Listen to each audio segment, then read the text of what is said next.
Ciao a tutti! მოგესალმებით მეგობრებო, კეთილი იყოს თქვენი მობრძანება ბაზმანის არხზე.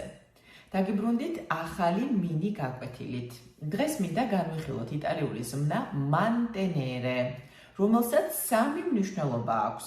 სამივე მნიშვნელობას გეტყვით ქართულად, შემდეგ ვაუღლოთ აწმყო დროში ზმნა mantenere და რამდენიმე წინადადებაც განვიხილოთ. პირველი მნიშვნელობა არის შენარჩუნება. მეორე მნიშვნელობა რჩენა, ფინანსურად უზრუნველყოფა. და მესამე პირობის შესრულება, განაპირების შესრულება. ჯერ ვაუღლოთ io mantengo, რაც თარგმანში იქნება ან მე ვინარჩუნებ, ან მე ვარჩენ, ფინანსურად ვუზრუნველყოფ, ან მესამე მნიშვნელობა მე ვასრულებ რაღაც პირობას.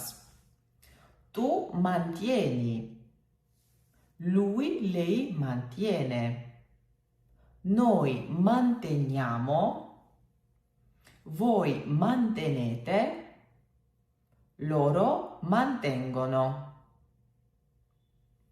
წარსულში რომ გადავიყვანოთ, ეს ზმნა იქნება mantenuto და ზმნა avere-ს გამოვიყენებთ დამხმარე ზმნად.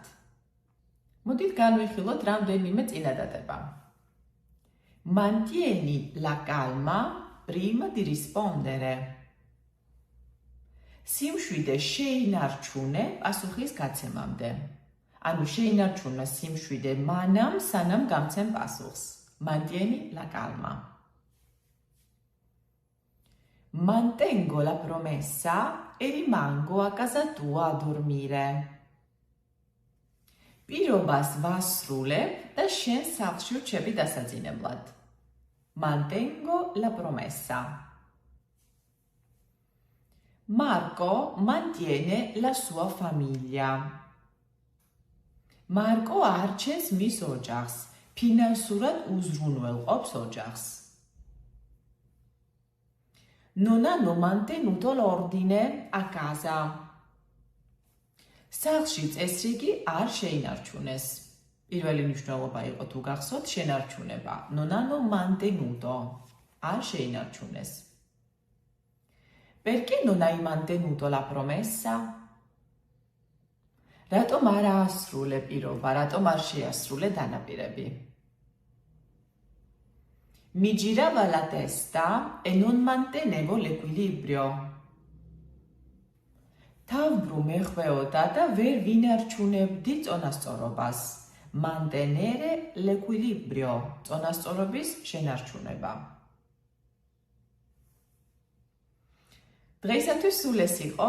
კიდევ ერთხელ შეგახსენებთ მეგობრებო, რომ ესე იგი ზმნა mantenere არის ერთ-ერთი განსაკუთრებული ზმნა, იმიტომ რომ რამდენიმე მნიშვნელობა აქვს ქართულად.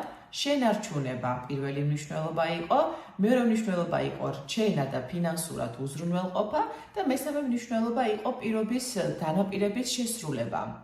ეს სამი მნიშვნელობა ჰქონდა, წარსულ ფორმაში გადადის როგორც mantenuto და ზმნა avere გვჭირდება ამ ზმნის აწარმოებლად. აწმყო დრო ერთად განვიხილეთ უკვე და წინადადებებით შემოგთავაზეთ. იმედი მაქვს თქვენთვის საინტერესო აღმოჩნდა დღევანდელი მინი გაკვეთილი. აუცილებლად გამიკომენტარეთ თუ მოგეწონათ და არ დაგავიწყდეთ ვიდეოს მოწონება. შეგახსენებთ, რომ იტალიური ენის უფასო ვიდეო გაკვეთილების ნახვა შეგიძლიათ ჩემს YouTube და Facebook არხზე ბაზმანი. Ciao!